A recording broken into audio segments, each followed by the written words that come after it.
আচ্ছা, যেখানে ছিলাম আমরা substantivity and affinity. Okay, substantivity and affinity শেষ। এরপরে আমরা চলে যাব ক্লাসিফিকেশন অফ দ্য ডাইস। আমরা যদি ডাইস ক্লাসিফিকেশন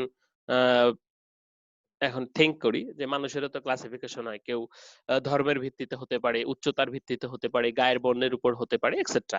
তো ডাইসকেও আমরা এভাবে ক্লাসিফাই করতে পারি। প্রথমত যদি আমরা বলি অরিজিন হিসেবে আমরা দুটো ভাগে ভাগ করতে পারি, ন্যাচারাল ডাই এবং সিনথেটিক ডাই, যেটা এখানে উল্লেখ করা নাই। ন্যাচারাল থেকে সাবস্টেন্স থেকে যেটা সরাসরি পাই সেটা ন্যাচারাল ডাই। যখন এই ন্যাচারাল সাবস্টেন্সটাকে যেমন সিনথেসিস করে আমরা ডাই তৈরি করি তখন সেটাকে আমরা সিনথেটিক ডাই বলছি।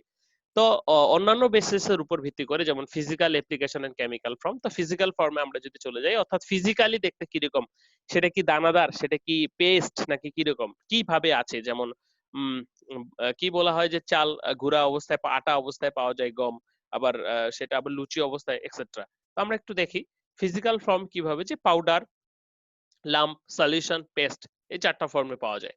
আবার পাউডার ফর্মটাকে আরো একটু ভাগে ভাগ করা যায়, যেমন grain form, fine form, micro ultra fine powder, অর্থাৎ এটার গ্রেডিং, যে চিকন চাল, মোটা চাল, হ্যাঁ, এটা আরেকটু গ্রেডিং। এই ছিল ফিজিক্যাল ফর্ম, অর্থাৎ ফিজিক্যালি কিভাবে পাওয়া যায়। একই সাথে যদি আমরা দেখি যে অ্যাপ্লিকেশন ফর্ম, অর্থাৎ অ্যাপ্লিকেশন অনুসারে কিভাবে, তো দুই ভাবে ভাগ করা যায়। একটা হচ্ছে রেডিমেড ডাই, একটা হচ্ছে ইনগ্রেইন ডাই। অর্থাৎ রেডিমেড ডাই যেটা কি সরাসরি অ্যাপ্লাই করা যায়, আর ইনগ্রেইন ডাই যেটা সেটা হচ্ছে তৈরি করে নিতে হয়, অর্থাৎ ডাই বাতে সেটাকে ফর্মুলেশন করতে হয়। তো রেডিমেড ডাইয়ের ক্ষেত্রে আমরা যদি একটু আসি, রেডিমেড ডাইসের কি রয়েছে, water soluble and water insoluble. প্রথমত রেডিমেড ডাইসের water soluble dye, water insoluble dye. তাহলে যে সমস্ত ডাই ওয়াটারে সলিবল সেগুলো সলিবল সলিবল, এবং এগুলো হোপফুলি জানা আছে তোমাদের, সলিবল কি বা সলিউশন কি। ওকে, তাহলে সলিবল ডাই আবার কয়েক প্রকার: direct die, acid die, basic die, reactive die, যারা পানিতে সলিবল হয়, গুলে যায়।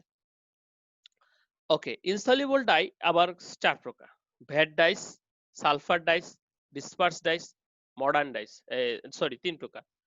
তাহলে এই যে ভ্যাট, সালফার, ডিসপার্স, এরা কিন্তু পানিতে, এবং সেই সাথে হ্যাঁ মডার্ন ডাইসও আছে, যারা কিন্তু পানিতে কি হয়, ইয়ে হয় না, অর্থাৎ কি বলবো, যে গলে যায় না, অর্থাৎ ইনসলিবল হিসেবে থাকে। যেমন সলিবল এবং ইনসলিবল এর কথা যেহেতু বলছি, যে পানির সাথে চিনির মিশ্রণ যখন হবে তখন সেটাকে আমরা বলছি, পানিতে চিনি কি গুলে যাবে অর্থাৎ মিশে যাবে, তখন সেটাকে সলিবল বলছি। কিন্তু যখন পানির সাথে বালি দিব তখন কিন্তু মিলবে না।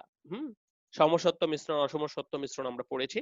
তাহলে water soluble dyes, water insoluble dyes, এবং একই সাথে ইনগ্রেইন ডাইস মানে হচ্ছে যেটা, ইনগ্রেইনস ডাই মানে হচ্ছে যেটা ডাই বাতে রিয়েকশন, কেমিক্যাল রিয়েকশনটা হবে। আর রেডিমেড ডাইস এর কেমিক্যাল রিয়েকশনটা আগেই তৈরি করা হয়ে থাকে, ডাইটা তৈরি করা হয়ে থাকে, কিন্তু ইনগ্রেইন ডাইস এর ভিতরে কেমিক্যাল রিয়েকশনটা ডাই বাতে হয়ে তারপর আমরা ডাইং করব। ওকে, সো সেটা হচ্ছে এজোইক die, oxidation colour, mineral colour.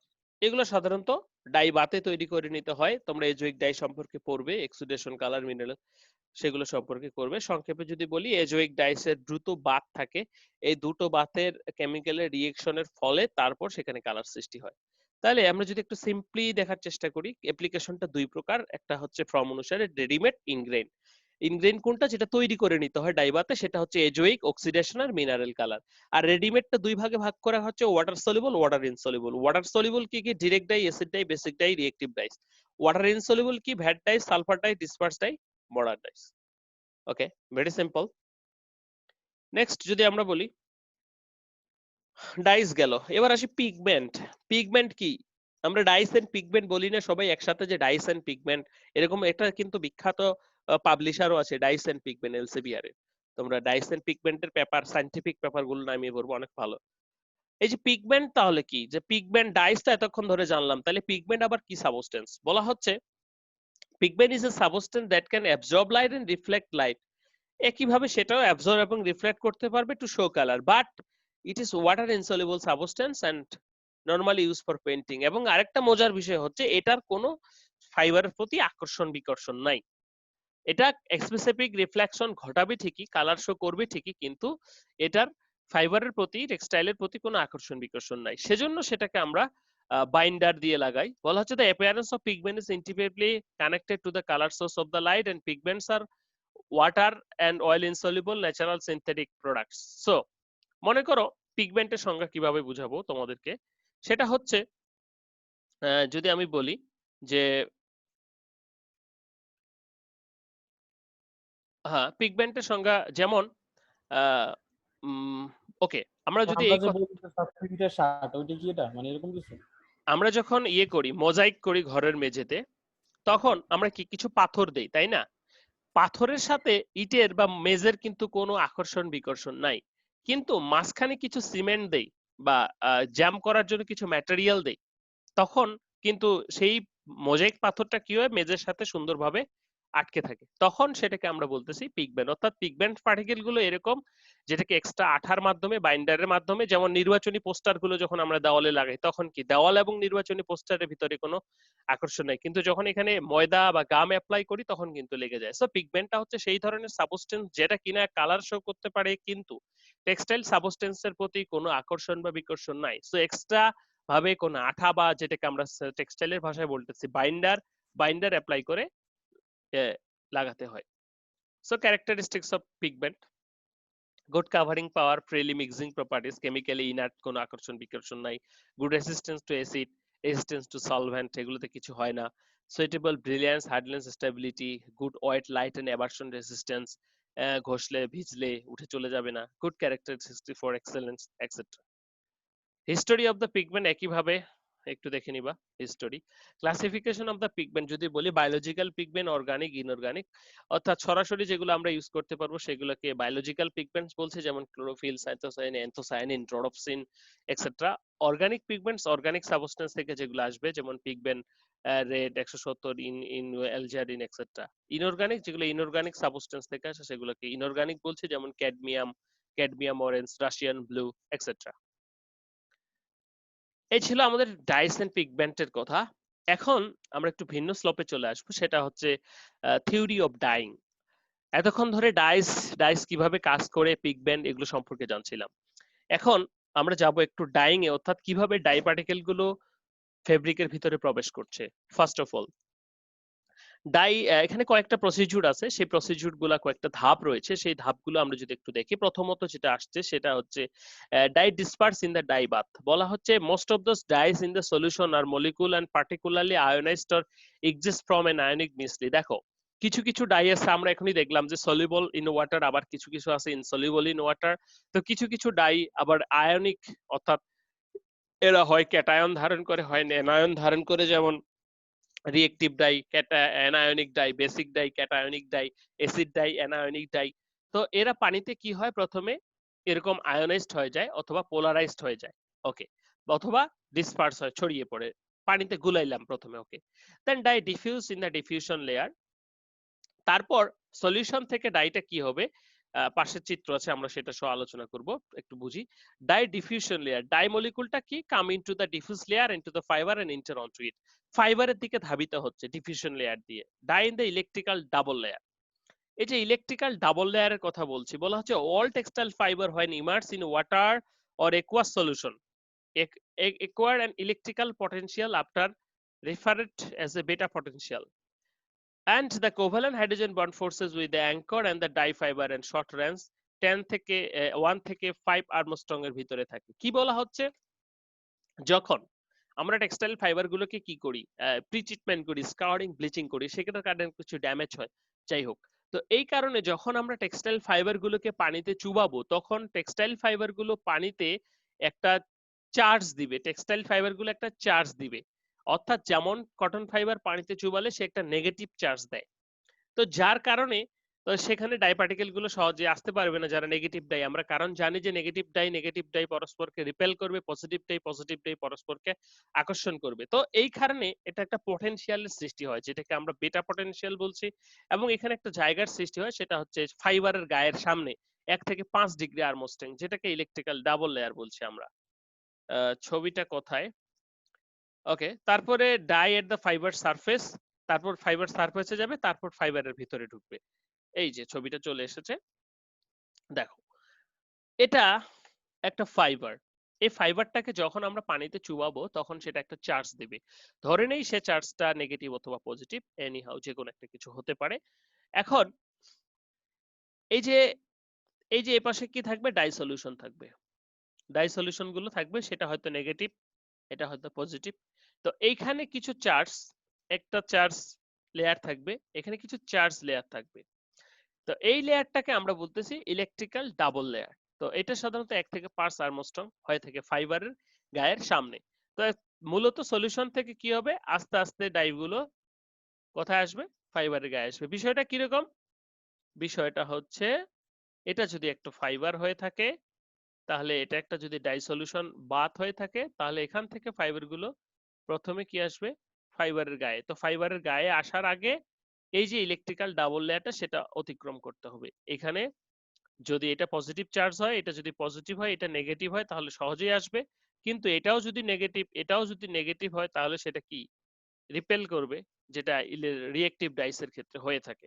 ওকে, তাহলে যেটা আমরা বুঝলাম, তাহলে কি কি ধাপ অতিক্রম করছে, যে প্রথমত ডাই আমরা গুলাবো, তারপরে ডাই কোথায় আসবে, যে প্রথমত first of all dye diffuse layer, electrical double layer অতিক্রম করে dye in the fibre surface and dye into the fibre.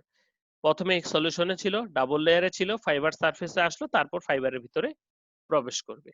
Okay, and তারপরে ফাইবারের সাথে বন্ড তৈরি করবে। কি কি বন্ড তৈরি করবে, ionic bond, hydrogen bond, covalent bond, physical forces.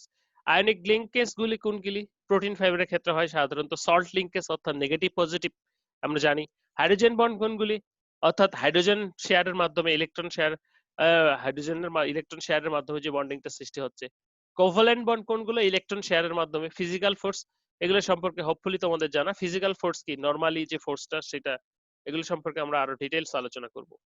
ওকে, তাহলে সেটারই সাকসেসিভ স্টেজ অফ ডাইং, সেটাই আমরা দেখলাম যে কি, die disperse in the die, বা প্রথমে গুলাবো, ডাই ডিফিউশন লেয়ারে আসবে, ইলেকট্রিক্যাল ডাবল লেয়ারে আসবে, অতিক্রম করে ফাইবার সারফেসে আসবে, দেন dye diffuse in the fibre, ফাইবারের ভিতরে প্রবেশ করবে, এন্ড শেষে কি করবে, বন্ড তৈরি করবে।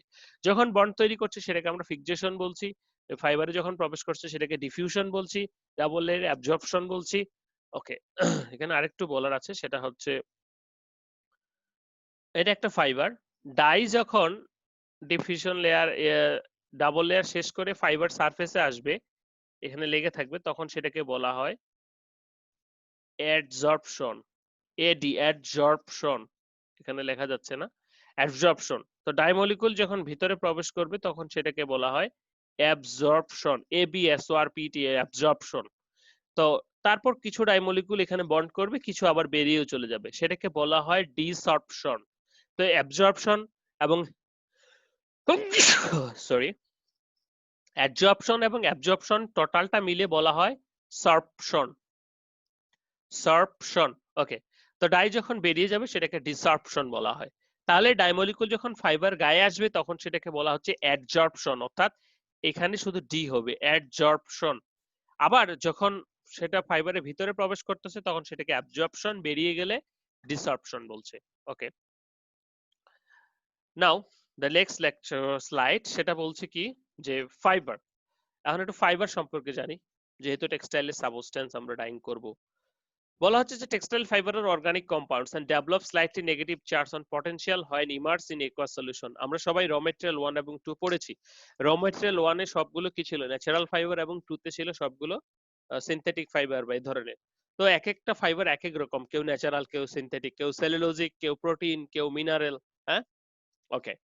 সো এক একটা এক এক রকম ক্রাইটেরিয়া শো করে, তো এক এক রকম চার্জ শো করে। বলা হচ্ছে since the dye molecule and textile fibre both come slightly negative charge in aqueous solution, there is a tendency for the fiber repel to each other, and significantly energy has to be built up to liquor outcome the repulsion force and allow the ditextile to the fiber and another the molecule of the polymer system. দেখো, তাহলে এই যে দেখা, যদি দুটোই negative হয়, ডাইও negative হয়, fibre সারফেসে চার্জও নেগেটিভ হয়, তাহলে কি ফাইবার সারফেসে ডাইটা সাধারণত যেতে চাইবে না, রিপালশন করবে নেগেটিভ নেগেটিভ চার্জ। মনে করে এটা নেগেটিভ, এটাও ডাই নেগেটিভ, তাহলে এখানে যাবে না। তখন আমাদের এক্সট্রা কোনো বুদ্ধি করতে হয়, যার ফলে এই চার্জটাকে অপোজ করে তারপর ডাইমলিকুলটাকে নিয়ে যেতে হয়। তো সেজন্য আমাদের প্রত্যেকটা ফাইবারের স্ট্রাকচার সম্পর্কে, প্রত্যেকটা ফাইবারের প্রপার্টি সম্পর্কে জানা উচিত, যে কোন ফাইবার দিয়ে কোন ডাই, বা সেই ক্ষেত্রে চার্জের কোনো সমস্যা আছে কিনা, কি কি ঘটবে এক্সেট্রা। এখন চলে আসবো একটু রোল অফ ওয়াটার। আসলে ওয়াটারটা কি করবে ডাইং এর ক্ষেত্রে, আমাদের ডাইং এ তো ওয়াটার লাগবেই, তাই না? তাহলে ওয়াটারটা কি করবে সেটা একটু দেখি। বলা হচ্ছে ইন এডিশন, প্রথমত ডাইমলিকুল গুলোকে কন্টেইন করবে, ধারণ করবে, গুলাবে। তো তারপরে ডাই পানি যেহেতু একটু পোলার ম্যাটেরিয়াল এবং ডাইসও যেহেতু একটু পোলার ম্যাটেরিয়াল, তখন তারা নরমালি একটা বন্ড তৈরি করবে। তো সেই বন্ডটা যখন আমরা হিটিং করব, while heating it becomes slightly more ionic and water tends to repel. যখন আমরা হিট দিব তখন এই বন্ডটা ভেঙে যাবে এবং হিট দেওয়ার ফলে ডাইমলিকুল গুলো শক্তি পাবে এবং তখন সেটা ফাইবার মলিকুলের দিকে যাওয়া শুরু করবে। তো এটাই ছিল রোল অফ ওয়াটার। এরপরে যেটা রয়েছে রোল অফ ইলেকট্রোলাইট। ইলেকট্রোলাইট বিশেষ করে আমরা ফ্যাক্টরিতে বলা হয় লবণ। তো এই ইলেকট্রোলাইটের কাজটা কি দেখো, যখন এই ধরনের ইলেকট্রিক্যাল ডাবল লেয়ারে পজিটিভ ও বিপরীতধর্মী অর্থাৎ সমধর্মী চার্জের সৃষ্টি হবে, তখন সেটা কি করবে, সমধর্মী চার্জের সৃষ্টি হলে পরস্পরকে রিপেল করবে। তো তখন ডাইমলিকুল গুলো ফাইবারের এই লেয়ার ভেদ না করলে তো ফাইবার সারফেসে আসতে পারবে না, আর ফাইবার সারফেসে না আসলে তো সেখানে বন্ডিংটাই হবে না। সেজন্য আমরা কিছু ইলেকট্রোলাইট ইউজ করি, যে ইলেকট্রোলাইট কি করছে, এই যে ফাইবার গাত্রের যে চার্জটা আছে সেটাকে নিউট্রালাইজ করে দিচ্ছে। মনে করো তাহলে negative negative charge OLA electrolyte use করলে এটা কি ফাইবার গাত্রের চার্জটা নিউট্রালাইজ হয়ে যাচ্ছে, পজিটিভ হয়ে যাচ্ছে, তখন ডাইটা ফাইবার সারফেসে আসতে পারছে, বিশেষ করে এসে বন্ড তৈরি করতে পারছে। সেজন্য কিন্তু আমরা ইলেকট্রোলাইট ইউজ করি ফাইবার টেক্সটাইল সাবস্টেন্সের ফাইবার চার্জটাকে রিমুভ করার জন্য, বিশেষ করে যেমন আমরা রিঅ্যাক্টিভ ডাইসের ক্ষেত্রে কটনে ইলেকট্রোলাইট ইউজ করি। ওকে, লবণ ইউজ করি মোদ্দা কথায় যেটাকে বলে ফ্যাক্টরিতে। তারপর যদি দেখি যে why dye liquid is heated, dye লিকুইডটা কেন হিট করতে হবে, আমরা কেন হিট করব ডাই লিকুইডটা, আমাদের স্লাইডে এটার অল্প কিছু বাকি, so please keep patient. Die লিকুইডটা কেন হিট করব, প্রথমত ডাই মলিকুল গুলো ছুটোছুটির জন্য শক্তি দরকার, তাহলে এই শক্তিটা কে দিবে, heat. Increase the dye absorption, causes the swelling of the fiber. Swelling যদি না ঘটে তাহলে ফাইবারের ভিতরে ডাই পার্টিকেল গুলো ঢুকবে না। সুইলিংটা কি জিনিস, সুইলিংটা হচ্ছে যখন একটা ফাইবার ওয়াটারে গিয়ে ফুলে ফেপে ওঠে তখন সেটাকে সুইলিং বলে। বিষয়টা কিরকম, যেমন তুমি একটা পাউরুটি বা রুটি খাচ্ছ, সেটাকে যখন দুধে ভিজিয়ে রাখতেছো তখন সেটা কি টসটসে ফুলে উঠতেছে এবং দুধ বা ওয়াটার মলিকুল গুলি তার ভিতরে প্রবেশ করছে। তো এই ফুলে ওঠাটাকে বলা হচ্ছে সুইলিং।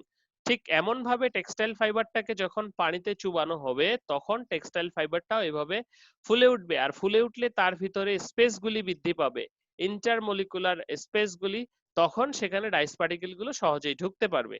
কিন্তু যেমন সেলুলোজিক ফাইবারের ক্ষেত্রে এটা হয়ে থাকে, কিন্তু কিছু কিছু ফাইবার আছে যেমন ম্যানমেড ফাইবার, যেমন পলিস্টার ফাইবার, তারা নরমাল পানিতে এ ধরনের ফুলে ওঠে না, তখন আমাদের আসলে হিট দিতে হয় সেই পলিমারের ক্রাইটেরিয়া অনুসারে। আমরা কোন একটা পলিমারের টিজি জানি, টিজি, টিএম, টিপি, টিসি জানি। তো টিজিতে কি হয়, একটু সফট হয়। তো যখন কোনো পলিমার এরকম ডাই করব আমরা, যেটা নরমালি সুইলিং হয় না, তখন তাকে টেম্পারেচার দিয়ে সুইলিং করতে হয়। তখন তার টিজির উপরে আমাদের টেম্পারেচারটাকে উঠাতে হয় যেন সে একটু সফট হয়। বিশেষ করে পলিস্টারের ক্ষেত্রে আমরা 130 ডিগ্রি সেন্টিগ্রেডে ডাইং করে থাকি। কারণ কি, কারণ হচ্ছে একটাই, পলিস্টারের টিজি হচ্ছে 70 থেকে 120 পর্যন্ত। তো এই 120 এর উপরে যখন আমরা উঠাবো তখন টিজিটা অতিক্রম করলে পলিমারটা কি সফট হয়ে যাবে এবং তার ভিতরে ফাঁকা জায়গার সৃষ্টি হবে, তখন সেই ফাঁকা জায়গার ভিতরে ডাইপলিমার গুলি ঢুকতে পারবে এবং ডাইংটা হবে। এখন এখানে দুটো কথা আছে, এমরফাস রিজিয়ন এবং ক্রিস্টালাইন রিজিয়ন। এই রিজিয়ন দুটো সম্পর্কে আমি একটু কথা বলবো। সেটা হচ্ছে ক্রিস্টালাইন রিজিয়ন কি, যখন ডাইমলিকুল ফাইবার মলিকুলগুলি একবারে সুসজ্জিত থাকবে, অর্থাৎ এর ভিতরে কোনো গ্যাপ থাকবে না, তখন সেটাকে আমরা বলতেছি, যেমন তুমি একটা র্যাকে বই সাজাচ্ছ, তো সুসজ্জিত ভাবে সাজালে সেখানে কোনো গ্যাপ থাকছে না।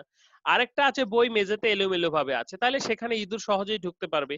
তো বিষয়টা হচ্ছে এরকম, যে যখন আমরা কি করছি, ডাইস পার্টিকেল ডাইমলিকুল ফাইবার মলিকুল গুলো একবারে সুসজ্জিত ভাবে আছে, সেখানে কোনো গ্যাপ নাই, তখন সেটাকে আমরা ক্রিস্টালাইন স্ট্রাকচার বলছি। আরেকটা স্ট্রাকচার যেখানে কি ডাইমলিকুল গুলো ফাইবার মলিকুল গুলো এতটা সুসজ্জিত নয়, একটু এবড়ো থেবড়ো, অর্থাৎ যেটার ভিতরে একটু গ্যাপ রয়েছে, তো তার ফলে সেখানে কিন্তু ডাইমলিকুল গুলো ঢুকতে পারে। তাহলে আমাদের ডাইং এর জন্য কিন্তু সবসময় অ্যামরফাস রিজিয়নটা দরকার। বিশেষ করে ম্যানমেড ফাইবার যেগুলো মানুষ তৈরি করে, সেই ফাইবার গুলোর তো আমরা তৈরি করি, অর্থাৎ সেটার কিন্তু স্ট্রাকচারটা ক্রিস্টালাইন, বিকজ অফ সেখানে ফাইবার মলিকুল গুলি কিন্তু সুসজ্জিত থাকছে। কিন্তু যেগুলো ন্যাচারাল ফাইবার সেগুলো সাধারণত অ্যামরফাস হয়ে থাকে, অর্থাৎ সেখানে এতটা সুসজ্জিত নয়। যেমন আমাদের কটন ফাইবারের ক্ষেত্রে কিন্তু 30% ক্রিস্টালাইন স্ট্রাকচার। তো এই ধরনের স্ট্রাকচার না থাকলে, অ্যামরফাস স্ট্রাকচার না থাকলে কিন্তু সেখানে ডাই ধরবে না। তাহলে আমাদের ডাইং করতে গেলে সুইলিং ঘটাতে হবে, সেটা টেম্পারেচার দিয়ে হতে পারে অথবা ওয়াটার দিয়ে হতে পারে। সো এজন্যই আমাদের ডাই লিকুইডটা হিট করতে হয়।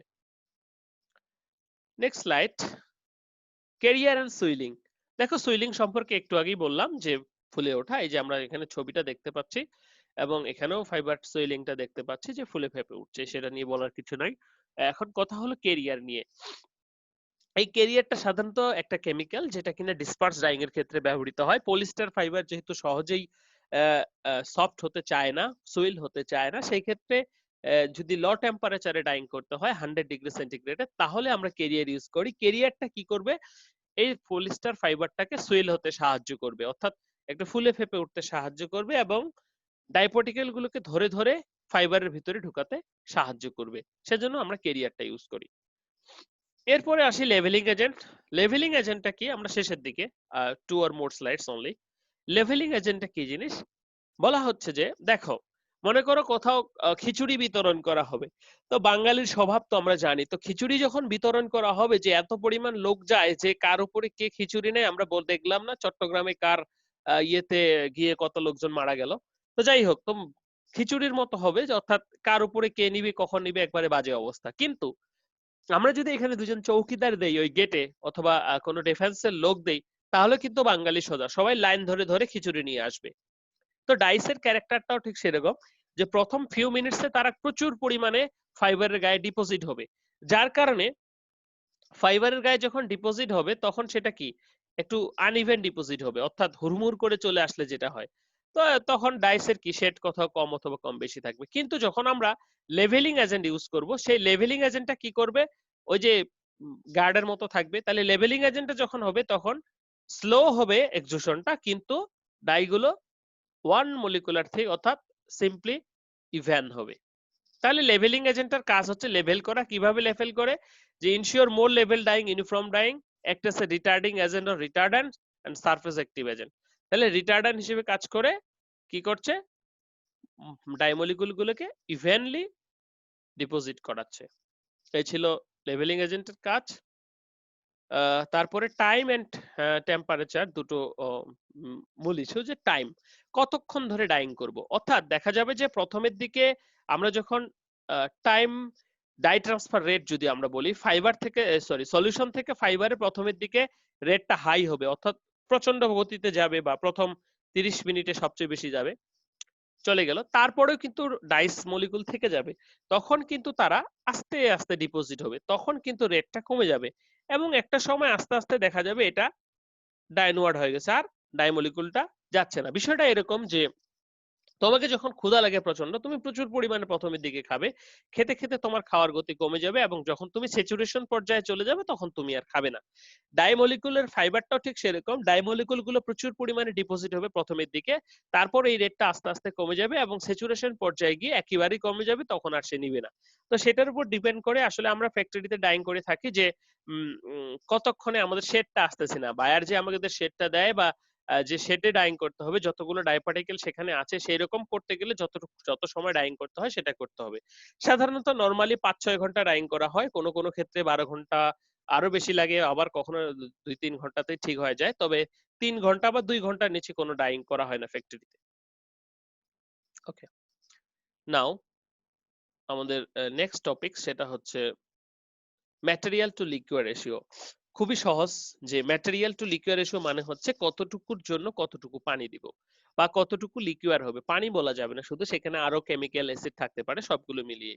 যেমন সেখানে আমরা যদি বলি আমার স্যাম্পলের সাইজ, তোমরা হয়তো স্কারিং ব্লিচিং করবা, আমার স্যাম্পলের সাইজ যদি বলি 5 গ্রাম, মনে করো ল্যাবে আমি একটা স্যাম্পল 5 গ্রাম নিয়ে ডাইং করব, তাহলে আমি বললাম এখানে m/l মানে হচ্ছে ম্যাটেরিয়াল টু লিকুইড রেশিও হচ্ছে 1:10।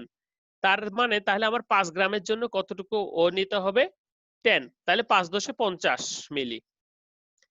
5×10=50 মিলি মানে হচ্ছে তোমার 500 কেজি ফেব্রিক আছে, তাহলে 500 কেজি ফেব্রিকের জন্য তুমি কতটুকু লিকুইড নিবে তোমার ডাইং এর জন্য। সেই ক্ষেত্রে সেটাকে ডিটারমাইন করার জন্য আমাদের m/l অর্থাৎ ম্যাটেরিয়ালের সাথে কতটুকু লিকুইড থাকবে সেটা ডিপেন্ড করা হয়, সেটা অ্যানালাইসিস করা হয়।